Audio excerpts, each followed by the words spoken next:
In the mid-1970s, Formula One was a tough, brutal sport where danger lay around every 100-mile-an-hour corner, and drivers like Niki Lauda, James Hunt and Emerson Fittipaldi wrestled big, heavy cars around treacherous tracks.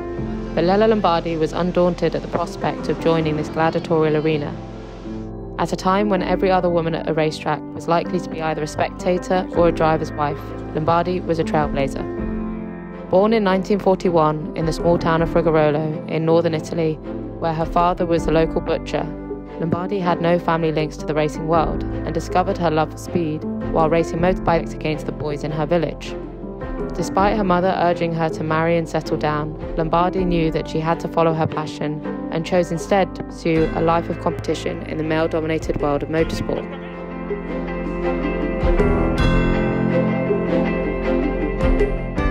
After notching up wins in a number of regional series, she stepped up to Italian Formula 3 and European Formula 5000 in 1974, finishing 5th in the championship.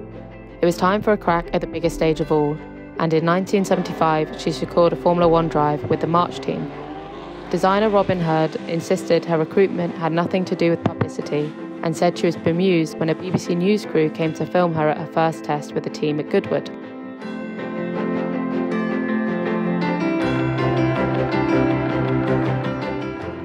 At the 1975 South African Grand Prix, Lombardi became the first female driver to qualify for a Grand Prix since her compatriot Maria Teresa de Filippis raced at Monza in 1958. At her next race, she made motorsport history. In a Spanish Grand Prix that was stopped before half-distance when 4 spectators were killed in an accident, Lombardi finished 6th, scoring half World Championship point due to the race's early finish. She was the first, and to date, only, woman to seal a points finish in Formula One. In those tragic circumstances, it was hard for Lombardi to celebrate her achievement, and the significance of it was rather lost on her anyway.